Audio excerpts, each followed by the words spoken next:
Pronto para fugir do bloqueio criativo? Chega! Conheço agora mais um artista incrível do Festival Pixel Show. Oi, meu nome é Raíssa, eu tenho 25 anos e eu sou formada em Artes Plásticas pela Belas Artes. E hoje eu vou mostrar um pouco para vocês sobre o meu processo aqui no ateliê. Quando, enfim, eu estava na faculdade, eu sempre enxerguei esse universo como um grande laboratório de experimentações, então eu sempre gostei muito de explorar as diversas materialidades, como gravura, a escultura, e foi na matéria de escultura que eu descobri a potência da argila, do barro e as diversas possibilidades.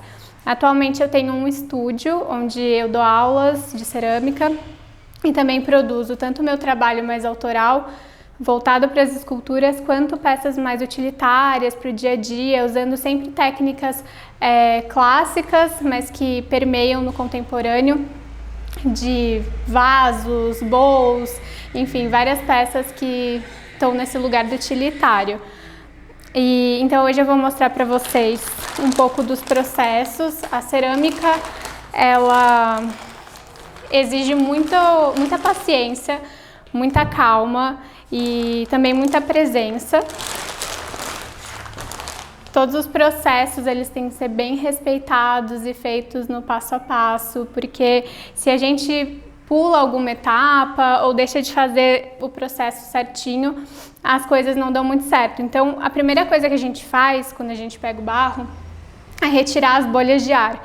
Porque como elas ficam fechadas dentro desse plástico, enfim, acabam formando bolhas internas que, se vão para o forno sem a gente retirar, elas acabam, enfim, explodindo e a gente perde as nossas peças. E é muito chato porque a gente às vezes não perde não só o nosso trabalho, como de uma outra pessoa que está queimando junto com a gente. E, enfim, eles explodem e é muito triste. Então, a primeira coisa que a gente vai fazer é cortar um pedaço para sovar, para a gente estar retirando todo o ar de dentro dessa massa. Essa aqui ela é uma massa para cerâmica de alta temperatura, que é a cerâmica que eu trabalho. Existem muitas formas de trabalhar com cerâmica. Tem gente que trabalha com cerâmica de baixa temperatura, que, enfim, para quem gosta de pintura, umas cores mais vivas, é mais interessante. Como eu sempre trabalhei com a cerâmica de alta temperatura desde o começo na faculdade, é a linguagem que eu me identifiquei, que eu gosto e que eu continuo estudando. Então, essa massa que eu uso, ela aguenta até o cone 7, que é 1245 graus. Então, esse é o processo de sovar a massa para retirar as bolhas de ar. Existe um número assim que os ceramistas costumam dizer que é bom sovar de 60 a 80 vezes. Eu costumo fazer 60 vezes esse movimento. Existem algumas formas de trabalhar a massa. Eu acho que na cerâmica não tem um formato ideal e perfeito e certo de fazer. Existem formas de serem feitas e cada pessoa vai se identificando, porque é até uma coisa corporal, né? Eu estou trabalhando o tempo todo com o meu corpo, não só com a mão. Então, a gente vai se adequando com, enfim, o nosso corpo, as possibilidades dele, enfim, nossos limites. Então, com cada profissional que eu já troquei, que eu já tive aula, eu fui pegando algumas coisinhas que faziam mais sentido para mim. E eu acho que hoje em dia eu tenho o meu formato de trabalho e estou cada vez mais buscando, enfim, a maneira de trabalhar que faz mais sentido para mim. Essa técnica que eu estou fazendo aqui de sovar é conhecida também como cabeça de boi, porque dizem que fica parecendo uma cabeça de boi ou uma cabeça de macaco. É uma das formas que tem para retirar esse ar. Enfim, o barro nesse estágio que ele está é quando, enfim, é o ideal para a gente modelar, que ele aceita as diversas formas que a gente tem, que a gente pode fazer com ele. Porém, também a memória da argila, ela é algo muito real, ela realmente tem memória. Então, quando a gente fica forçando muito o movimento, fazendo muito um mesmo movimento repetitivo, e passa do limite dela, a gente acaba começando a estressar a argila. Então, ela começa a ficar quebradiça e perde um pouco a plasticidade dela. Então, quando isso acontece, passa do ponto, você está insistindo muito, é bom sempre fazer uma bolinha, guardar no saco, jogar uma aguinha e deixar ela reidratar de novo quando isso acontece. Então, também tem que conhecer esses limites do próprio material. Agora eu vou fazer uma bolinha. Existem muitas técnicas de modelagem, que é que eu vou fazer aqui. Também tem muito ceramista, eu mesma trabalho com torno elétrico também, é uma outra forma de fazer uma peça, e também tem com molde de gesso, que a gente trabalha com a barbotina, que é uma cerâmica líquida. Então, existem muitas formas mesmo. Dentro da modelagem existem técnicas e formas de fazer uma peça, e eu acho que cada uma vai ser adequada para o que você está pensando, assim como um trabalho final. Se é um vaso longo, se é um bowl, se é uma xícara. Então, você vai modelando de acordo, usando as técnicas que vão melhor atender ali o seu projeto final. Então tem a técnica de pinch pot, do beliscão, que é uma das técnicas mais básicas, assim, geralmente é a primeira que eu ensino para as minhas alunas. É uma técnica que a gente usa só a mão, então a gente faz uma bolinha, fura e vai abrindo. Eu não vou mostrar ela porque eu acho que, enfim, não vai dar tempo de mostrar todas as técnicas, mas eu vou explicar por cima como elas funcionam. Esse aqui é até um bowlzinho feito por uma aluna minha, que ela fez só com pinch pot. Ela então abriu essa bolinha e foi modelando até chegar nesse formato final. Então é uma peça que fica bem rústica, dá para dar acabamento e deixar ela super lisinha, mas o legal do pinch pot é ter essa memória aqui dos dedos, das digitais. Eu acho que é algo que fica muito bonito no pinch pot. Tem a técnica do acordelado também, ou das cobrinhas, que enfim, você vai abrindo cobrinhas e vai subindo elas, usando algumas técnicas para fixar uma na outra. Enfim, é um universo. Hoje o que eu vou mostrar aqui são um mini pratinho que eu vou fazer, usando a técnica das placas, que é uma terceira forma de trabalhar. Então aqui eu já sovei minha massa. Eu gosto de, sempre que tem ranhuras ou alguns rachadinhos, de fechar. E é aquilo que eu falei, que a argila, ela tem essa memória, então ela funciona muito bem também com os movimentos repetitivos, naquela dosagem certa dela. Mas então, tem uma rachadura aqui, eu vou ficar passando o meu dedo até ela fechar e ficar bem lisinha. Eu gosto de começar o trabalho já com material bem, enfim, lisinho e já bem acabado. Poderia abrir com essas rachadurinhas, mas eu acho que facilita o processo. Já deixar bem lisa.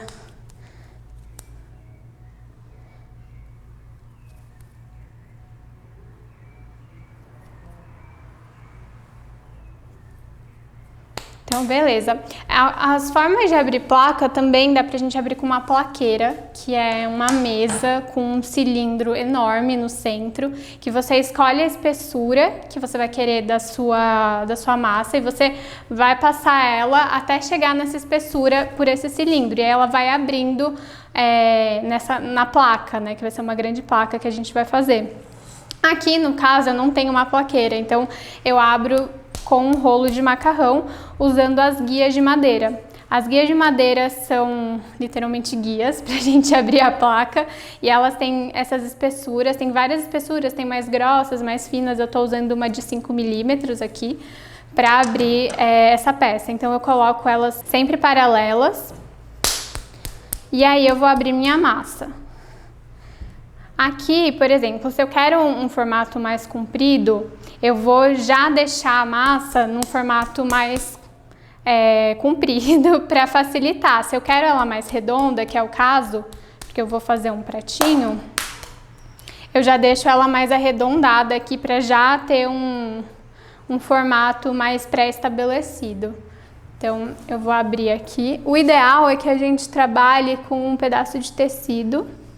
Eu uso um pedaço de algodão cru, porque como a gente vai pressionar essa massa para baixo, ele, por ser mais poroso, não vai grudar. Então, às vezes acontece, por exemplo, se eu abrisse direto aqui nesse torninho manual, que ele enfim, tem essa textura que não é porosa, é lisa, ele ia grudar. Então, a gente acaba perdendo a massa. Então, eu vou abrir aqui. Dá para abrir também, sei lá, com cano de PVC ou, enfim, algo assim. Mas é óbvio que o rolo de macarrão, ele facilita pra gente abrir. Essas, enfim, ranhuras que estão abrindo, ela tá um pouquinho seca a minha massa, mas como eu só vou usar o miolo, aqui a parte interna, não tem problema. Como eu também não vou abrir um prato muito grande, eu não preciso muito me preocupar em abrir. Por exemplo, se fosse um prato grande, eu ia fazer esse movimento para frente, depois virava a massa e abria para o lado, para ele ficar mais largo. Mas tudo isso são coisas que a gente vai ficando meio automático com o tempo.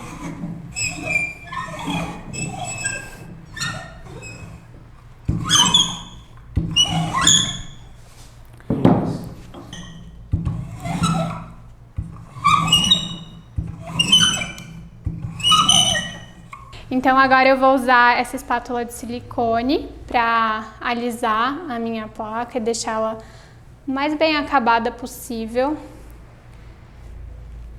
E aí o que eu vou fazer agora esses moldes, por exemplo, eu fiz um papelão mais durinho, pode ser de vários formatos, porque, enfim, eu poderia também fazer à mão livre e abrir esses pratos, mas quando você quer fazer, sei lá, uma produção de pratos minimamente próximos à medida um do outro, então é legal ter esses tamanhos pré-estabelecidos. Então aqui eu vou usar o meu torninho manual, porque ele facilita na hora que a gente precisa ficar mexendo na peça para virar, a gente vira ele e é mais fácil de mexer. Vou usar esse pedacinho de madeira, vou com muito cuidado trazer a minha placa para cá e vou cortar. Vou usar essa ferramenta. Então, tem muitas ferramentas na cerâmica que elas são facilitadores pra gente. Então, tem até um kit básico, geralmente, que quem tá começando é legal investir, porque são coisas que a gente acaba usando e facilita o trabalho. Então, eu vou cortar o tamanho desse molde.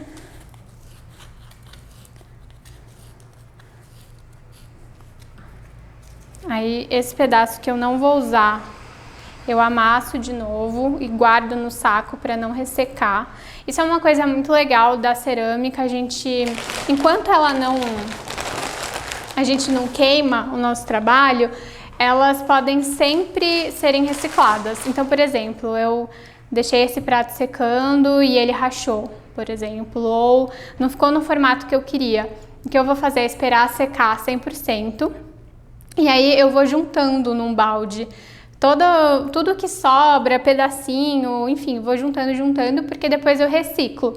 Aí esse processo de reciclar, depois que elas estão bem secas, a gente coloca água, hidrata ela, reidrata, e quando elas estão bem molinhas, a gente bate, eu uso um mixer para fazer uma pasta bem homogênea, e aí eu deixo numa placa de gesso que eu mesma fiz, para ele absorver o excesso de água que tem ali, porque fica uma pasta bem molhada, e vai virar essa massa de novo para a gente começar a trabalhar do zero. Então isso é algo que eu acho muito potente, muito legal na cerâmica, que a gente não... Mas assim, ao mesmo tempo, depois que a gente queima uma peça, é meio que não tem como voltar muito atrás. A gente eternizou aquela peça naquele tempo e espaço e é isso. Não tem como a gente voltar, mas enquanto ela ainda tá O barro a gente pode estar sempre reaproveitando. Então é isso. Agora eu vou subir as bordinhas do meu pratinho. Eu quero fazer um pratinho mais rústico, né, na modelagem, que ele vai ficar com mais irregular as bordinhas dele.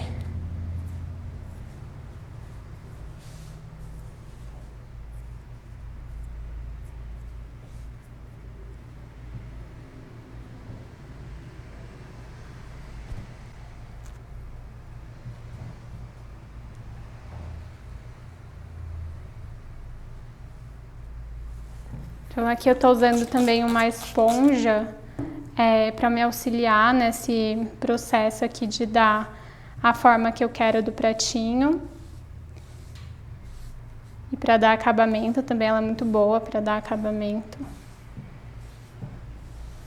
Isso aqui é todo o processo da modelagem. A gente está modelando uma peça, todas passam por esse processo. Cada uma tem, né, o seu formato, a sua forma de ser feita, mas todas elas passam pela modelagem.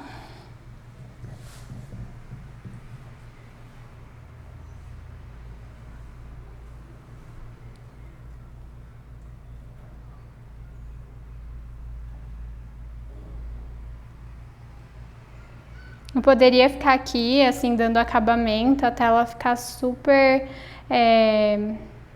mais homogênea, os lados, mais igual. Então, tudo isso também é questão do seu objetivo, né? Eu tenho gostado bastante de trabalhar com peças mais orgânicas e mais até rústicas, assim, porque eu acho que é isso que acaba diferenciando de um trabalho industrial, por exemplo, uma cerâmica industrial.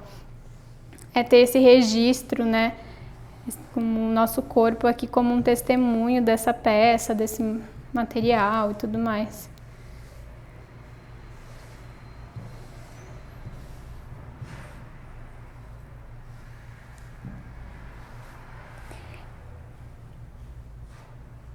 Como eu tinha falado no começo, essa questão de ter enxergado a faculdade sempre como um espaço de experimentação é algo até que eu trago para o estúdio, né? Eu chamo de estúdio de cerâmica experimental, porque eu acho que eu gosto muito de me permitir experimentar formatos, sempre, obviamente, acompanhado das técnicas clássicas da cerâmica, mas explorando também esse lado de, enfim, experimentar formas de fazer, sempre nesse lugar de experimentação e testando. Eu acho que é a partir da experimentação que a gente vai construindo tipo, um diálogo legal com a matéria que a gente trabalha. Assim que a gente descobre, com o tempo vai criando a nossa linguagem mais autoral, que, enfim, que vem das referências que a gente vai acumulando ao longo da trajetória. E quando a gente se permite experimentar, testar, errar, o processo fica muito mais rico, assim. Então é isso, esse é um pratinho, essa é a primeira parte, é uma modelagem. Depois eu vou deixar, eu gosto de secar o prato com um plástico em volta dele, porque aí ele tem uma secagem muito mais lenta. Quando a gente seca, por exemplo, se eu deixar aqui ao ar livre, pode acontecer de, enfim, rachar, porque pode dar um choque térmico, assim, está muito calor e aqui ainda está muito úmido, pode acontecer. Então eu gosto de secar com plástico, que aí tem uma secagem mais lenta, mais homogênea e, enfim, os pratos costumam ser peças mais sensíveis, mais delicadas. E então eu deixo secando por 1-2 dias, depende muito também do tempo externo. Se está muito calor acaba sendo mais rápido, se está muito frio e úmido é um outro tempo.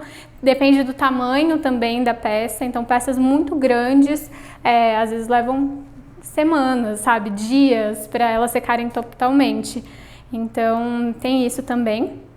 E aí quando ela chega no ponto de couro, que é depois desse 1-2 dias, ela tá ainda possível de ser mexida, então a gente ainda consegue dar acabamento, mas ela não tá mole que nem agora, porque se eu quiser dar o acabamento total, provavelmente aqui embaixo tem que fechar algumas rachadurinhas, algumas coisinhas, dar um acabamento para ficar mais legal. Se eu mexer agora, olha, eu amasso a minha peça.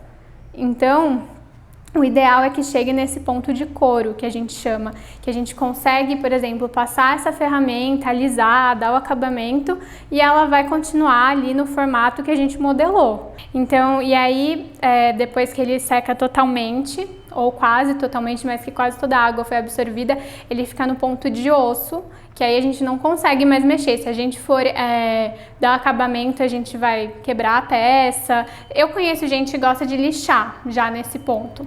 Eu particularmente não gosto, eu já perdi peça fazendo isso, eu prefiro lixar depois da primeira queima. Então aqui eu tenho alguns pratos maiores que estão nesse ponto de osso, eles também foram feitos com as placas, nessa modelagem. Então eles estão nesse ponto de osso, bem mais secos. Já estão com acabamento, então eles estão bem mais lisinhos e tudo mais. E é isso, então depois que ele tá nesse ponto aqui, eu vou levar ele para a primeira queima, no forno, né, de cerâmica e tudo mais, de alta temperatura. A primeira queima, ela varia de 850 a 1000, eu queimo as minhas em 900 graus, que é a queima de biscoito, que a gente chama. Essa é uma queima bem lenta da cerâmica, porque ela vai tirar toda a água que tem ainda ali. Então toda a água que ainda tem enfim, ela vai deixar a peça muito mais resistente do que agora, do que no ponto de osso, é o ponto que ela fica porosa. E esse estado poroso é o ideal para a gente usar o esmalte cerâmico. Eu uso todos os esmaltes que eu uso são atóxicos e especiais para cerâmica de alta temperatura e tudo isso tem que ser pensado. Então você tem que usar uma argila adequada que aguente essa temperatura e esses esmaltes. E também você tem que usar, os esmaltes têm que, enfim, aguentar a temperatura. E então você tem que saber tanto o material que você está usando como barro, quanto a tinta que você vai aplicar. Tudo isso vai interferir na sua peça final. Então, depois que ela vem dessa primeira queima, eu só tenho uma escultura aqui no ponto de osso. Ela é bem antiga, assim, hoje em dia eu nem trabalho mais com coral com essa argila aqui, eu só uso porcelana, mas ela tá nesse biscoito, então ela é bem porosa e ela é ideal pra gente esmaltar, pintar. E aí esse esmalte, ele vai fundir na segunda queima, que é a queima de alta temperatura, e aí a cor dele vai vir. Então a gente nunca tem esse controle exato de como vai sair do forno. É óbvio que quando a gente já tem uma intimidade com uma argila específica, com um esmalte específico, com um forno específico, a gente já vai conhecendo. Putz, esse azul nessa argila, nessa prateleira do forno, ele me dá um resultado assim. Então são coisas que é com a prática mesmo que a gente vai entendendo, porque é um processo químico, né? Então às vezes qualquer mínima diferença na temperatura ou na argila que você usa, ou até no seu esmalte, se você colocou mais água, menos água, tudo isso vai interferir na cor, no processo final. Então aqui eu tenho alguns pratos já esmaltados, né? Eles já estão em alta temperatura com o esmalte. Então eles ficam ideais assim para consumo de comida e tudo mais. Todos eles são atóxicos. Então esse aqui é o último processo, quando a cerâmica já está pronta. Então dá para ver, né, que ela é toda irregular, esse prato. Tem as marcas do dedo e tudo mais. E também, por exemplo, umas peças feitas no torno, que já tem assim uma estrutura mais regular, ela, enfim, não é tão rústica que nem esse prato, por exemplo, que a gente modelou na mão. Então, como eu disse no começo, a cerâmica não tem um formato certo, ideal de ser feito. Existem formas e maneiras de fazer e a gente vai adequando para o nosso próprio corpo, para os nossos limites. E, enfim, é sempre uma descoberta. Eu acho que a gente nunca para de estudar cerâmica. Eu até hoje faço aulas toda semana, porque é um universo, assim, são muitas possibilidades e cada processo, por exemplo, da esmaltação é um outro universo de conhecimento e de testar, experimentar. Então todos os processos exigem muita entrega e muito estudo mesmo. É uma técnica que a gente está sempre ali experimentando, e é o que eu falei, a gente lida muito com o imprevisível. As coisas às vezes saem um pouco do nosso controle, porque também tem o tempo da argila. Às vezes eu até falo, eu trabalho para a argila e não o contrário, porque ela também tem as próprias exigências enquanto materialidade, enquanto limites. Então, tudo isso tem que ser considerado quando a gente trabalha com cerâmica. Muita calma, muita paciência, muita experimentação, e aí você vai descobrindo o seu caminho, as formas que são melhor para você trabalhar. Mas é muito gratificante no final, é muito gostoso trabalhar com o barro, é uma técnica milenar, então a gente tem esse resgate, né, do fazer manual, do contato com um elemento da natureza. Então tem muitas também coisas que mexem com o nosso interno, e toda essa presença também que ela exige de estar aqui fazendo, também é um processo de autoconhecimento e, enfim, que além do fazer artístico. E então é isso, eu espero que vocês tenham gostado. Eu super agradeço ao Pixel Show pelo convite.